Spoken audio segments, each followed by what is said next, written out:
नमस्कार दोस्तों। तो बैनर को देख के आपको पता लग रहा होगा कि आज की जो मेरी वीडियो है वो किस सिलसिले में है। जैसा कि पिछली दो वीडियो में हमने ये जानने की कोशिश की कि ग्रेजुएशन के जस्ट बाद स्टूडेंट को किस तैयारी को ज़्यादा प्रेफरेंस देनी चाहिए, किस तैयारी को लेकर जो है वो प्रयास ज़्यादा करने चाहिए। तो उसके अंदर मैंने एक कंपैरिजन किया था नंबर ऑफ वैकेंसीज का, नंबर ऑफ एग्जाम्स का। तो उसके अंदर मैंने आपको बताया कि लास्ट ईयर में कितने एग्जाम बैंकिंग के हुए हैं, कितने एग्जाम स्टेट गवर्नमेंट के हुए हैं। दूसरी जो वीडियो थी वो हमारी इस रेफरेंस से थी कि सिलेबस क्या क्या रहेगा और कैसे आप दोनों के सिलेबस को एक साथ लेकर चल सकते हो। तीसरी जो वीडियो है वो किसी भी कंपटीशन एग्जाम की तैयारी करने वाले स्टूडेंट की नजरों में इसकी शायद ज्यादा वैल्यू रहेगी, क्योंकि हर एक बच्चा ये जरूर जानना चाहता है कि वो जिस चीज की तैयारी कर रहा है उसके बाद उसकी सैलरी क्या कुछ रहने वाली है और उस सैलरी का उसके जीवन में क्या प्रभाव पड़ने वाला है। तो इसको जानते हैं हम लोग आज के कंपैरिजन में। इससे पहले मैं आप लोगों को जरूर बता दूं, ये जो सैलरी की डिटेल तैयार की गई है, जैसा कि हमारी एकेडमी से जो है वो स्टूडेंट लगभग हर एक डिपार्टमेंट के अंदर जॉब कर रही हैं। बैंकिंग सेक्टर की बात करें, पंजाब गवर्नमेंट की बात करें, या सेंटर के जो भी डिपार्टमेंट है, एफसीआई, ईपीएफओ, ईएसआईसी, उन सभी डिपार्टमेंट्स में जो स्टूडेंट से बिल्कुल एक्चुअल उनकी सैलरी है, उस सैलरी को ध्यान में रखते हुए एक डाटाबेस तैयार किया गया है। ये डाटाबेस जो है वो आप लोगों की बहुत मदद करेगा इस बात का डिसीजन लेने में कि आपको किस चीज की तैयारी करनी चाहिए। किस किस तरह की जॉब्स होती हैं जिनको डायरेक्ट जो है वो स्टूडेंट एग्जाम देकर नौकरी लग सकता है, और उस जॉब में उस स्टूडेंट की क्या सैलरी रहने वाली है, इस बात की डिटेल हम जानते हैं हमारी इस नेक्स्ट स्लाइड के माध्यम से। तो सबसे पहले हम लोग जो है वो टारगेट करते हैं बैंकिंग की जॉब्स के अंदर। बैंकिंग के अंदर जैसे हम लोग देखते हैं दो तरह की पोस्ट मेनली निकलती है, बैंक क्लर्क और बैंक पीओ। पीओ यानी प्रोबेशनरी ऑफिसर। प्रोबेशनरी ऑफिसर को जो है वो ऑफिसर स्केल 1 भी कह दिया जाता है। जैसे ये कुछ वैकेंसीज के नाम लिखे गए हैं, क्लरिकल के अंदर मेनली 3 तरह के पेपर रहते हैं, एक आरआरबी क्लर्क, एक एसबीआई क्लर्क, एक आईबीपीएस क्लर्क। इस तरह के एग्जाम के अंदर जैसे कि सैलरी जो लिखी गई है वो 38,000 टू 42,000 लिखी गई है। ये जो है वो अभी हाल ही में ज्यादातर लोगों को पता है, बैंकर्स की जो है वो सैलरी रिवाइज हुई है, 17% उनको हाइक मिला है, और हाइक मिलने के बाद उनकी जो सैलरी है काफी बढ़िया हो चुकी है। जैसा कि इस सैलरी बढ़ने से पहले बैंक का जो क्लर्क है वो ज्वाइनिंग के टाइम लगभग 32-33,000 के आसपास लेता था।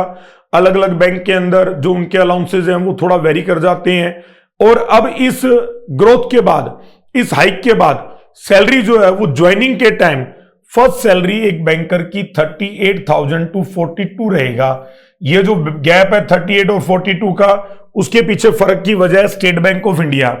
एसबीआई के जो कर्मचारी हैं उनको लगभग ज्वाइनिंग के टाइम से ही 3-4 हजार रुपया के जो है वो बेनिफिट रहता है अदर बैंक्स के मुकाबले। आरआरबी, रीजनल रूरल बैंक, ग्रामीण बैंक जो होते हैं उनकी सैलरी और आईबीपीएस की सैलरी ऑलमोस्ट सेम रहती है, 38-39,000।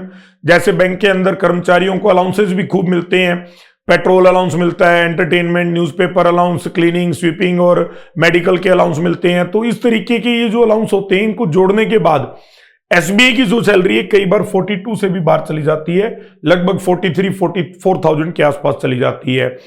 नेक्स्ट जो वैकेंसी है वो पीओ की है। पीओ के अंदर भी ये 3 पेपर हर साल आते हैं, आईबीपीएस, एसबीआई और आरआरबी। और आप देखेंगे, जरूर ध्यान से देखेंगे आप इस सैलरी को, 65,000। आज अगर एक मिडिल क्लास परिवार के बच्चे की सैलरी 20-22 साल की उम्र में, 23 साल की उम्र में अगर वो 65,000 सैलरी से शुरुआत करता है, एक पीओ लगता है वो, तो आप देखेंगे कि उसका भविष्य कितना ज्यादा सुरक्षित होने वाला है, कितना इंडिपेंडेंट होने वाला है। डेफिनेटली देखो, काम का थोड़ा सा प्रेशर स्टेट गवर्नमेंट के मुकाबले बैंक्स के अंदर ज्यादा होता है, लेकिन अगर उसको हम सैलरी वाइज कंपैरिजन करें तो डेफिनेटली बैंक की जो जॉब है वो इस मामले में काफी ज्यादा बढ़िया रहती है। ये किसी भी एक मिडिल क्लास परिवार के लिए बहुत अच्छी सैलरी है जो उसके परिवार की पूरी जो है आर्थिक स्थिति को बदलने की ताकत रखती है। उसके बाद जो सेंटर की वैकेंसी आती है, जैसे ईएसआईसी के अंदर यूडीसी और एलडीसी, ईएसआईसी के साथ आप जोड़ सकते हो ईपीएफओ, इसके साथ आप जोड़ सकते हो FCI, ये जो सेंटर के डिपार्टमेंट है इनकी जो सैलरी है लगभग 38 से 42,000 या आप लगभग इसको 44,000 तक ले जा सकते हो। यहां से शुरुआत होती है, ये ऐसा नहीं है कि एंड है सैलरी का, ये सैलरी की शुरुआत है। यानी अगर सेंटर के डिपार्टमेंट में कोई क्लर्क भी ज्वाइन करता है, LDC, UDC, lower divisional clerk या अपर डिविजनल क्लर्क, इनकी सैलरी की शुरुआत 40-42 हजार से होती है। ये इस जॉब का सबसे बड़ा बेनिफिट है कि आपको सैलरी जो है वो बहुत अच्छी मिलती है यहां। उसके बाद इंटेलिजेंस ब्यूरो की लास्ट ईयर वैकेंसी आई थी, इनकी भी जो सैलरी है वो 36,000, 38,000, अराउंड 40,000 के आसपास जाती है। उसके बाद RBI के अंदर देखो असिस्टेंट क्लरिकल में इतनी अच्छी सैलरी है, लगभग 50,000, 55,000 के आसपास, ठीक है। अगर कॉस्ट टू कंपनी CTC देखें तो RBI का 70,000 को क्रॉस कर जाता है, क्योंकि RBI में अकोमोडेशन जो है वो रिजर्व बैंक की तरफ से होती है, यानी कर्मचारी को वहां रुकने की व्यवस्था मिलती है। और ज्यादातर RBI के जो ऑफिस हैं वो लगभग स्टेट कैपिटल के अंदर हैं। उसके बाद अगर हम लोग बात करें LIC की जॉब को कई बार जो है वो लोग ये मान लेते हैं बीमा बेचने की जॉब है, जबकि ये ऐसी जॉब नहीं है, इसमें सेल्स की और ऑपरेशन की दोनों तरह की जॉब रहती है। अगर आप LIC ADO की बात करें, ADO जो है वो एक सेल्स की जॉब है, इसकी सैलरी 60,000 है।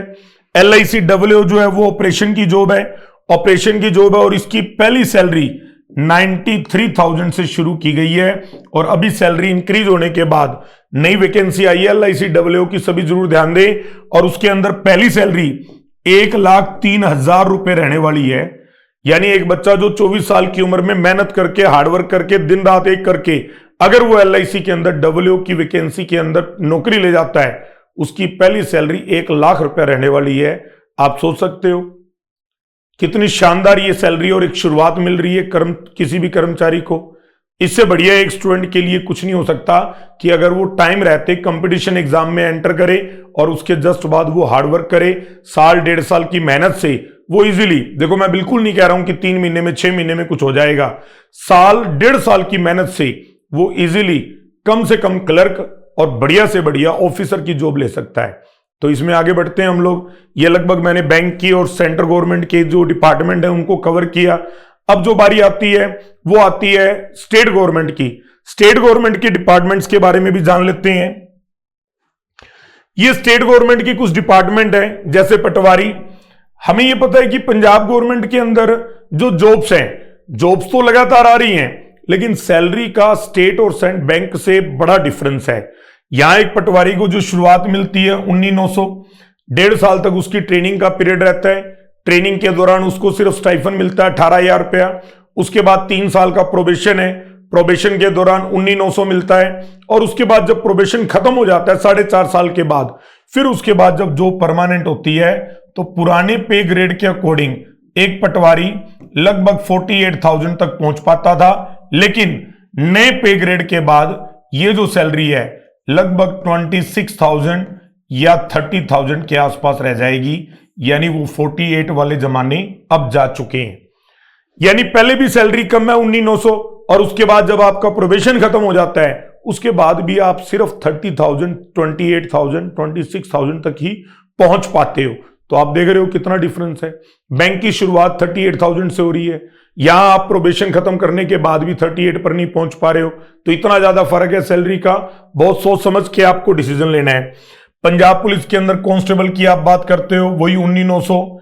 पंजाब पुलिस के अंदर सब इंस्पेक्टर की बात करते हो, 35,400 शुरुआत में रहेगी। प्रोबेशन के बाद इनकी जो सैलरी है वो लगभग 55-60,000 के आसपास हो जाएगी। पंजाब पुलिस के अंदर हेड कांस्टेबल की बात करते हो 20,400। PSSSB बोर्ड में क्लर्क की बात करते हो 19,900। PSPCL, PSTCL जो बिजली बोर्ड का अपना महकमा है, उनकी सैलरी 19,900।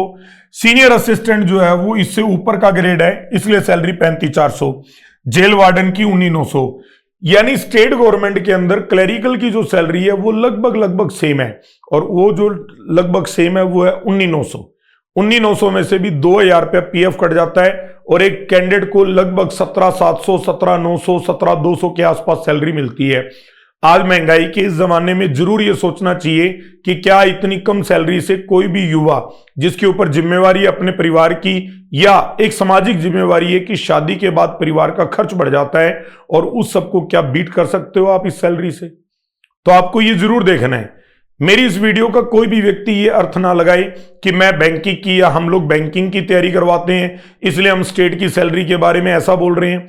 ऐसा बिल्कुल भी नहीं है। देखो, आज का जो युवा है उसके लिए जानना बहुत जरूरी है कि जिस तैयारी की ओर उसको अग्रसर होना है, जिस तैयारी की ओर उसे आगे बढ़ना है, उस तैयारी के जस्ट बाद उसको मिलने वाला क्या है, आउटपुट क्या रहना है उसका, यह जानना आपके लिए बहुत जरूरी है।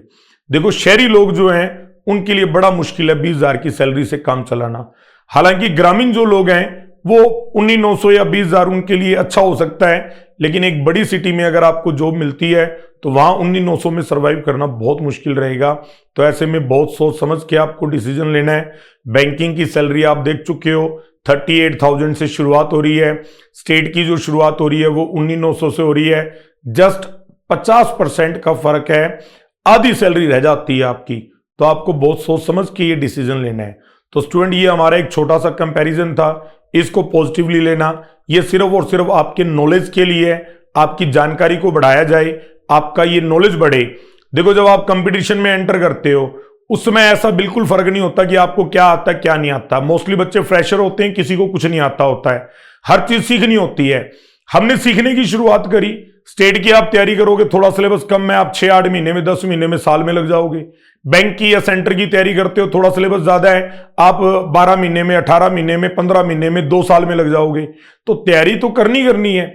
नौकरी तो दोनों में टफ है, कंपटीशन दोनों में बढ़िया है। तो दोनों में जब कंपटीशन बढ़िया है तो कम से कम एक जॉब ऐसी ढूंढी जाए, एक जॉब ऐसी हासिल करी जाए जिसको आप लॉन्ग टर्म साथ लेके चल सको और जिससे आपका पारिवारिक सिस्टम जो है वो सारा बढ़िया चल सके। एक बात मैं फिर कह देता हूं, डिस्क्लेमर की तरह आप इसको ले सकते हो।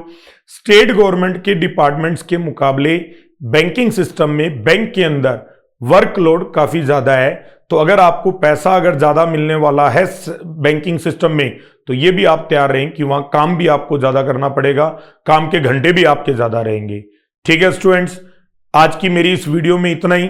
अगर आपको ये जानकारी बढ़िया लगी हो, अपने साथियों के साथ जरूर शेयर करें, ताकि जो फ्रेशर हैं, अभी जस्ट ग्रेजुएशन के एग्जाम दे रहे हैं, उन लोगों को ये जानकारी मिले कि उन्हें क्या करना चाहिए और किस तैयारी की ओर आगे बढ़ना चाहिए। धन्यवाद।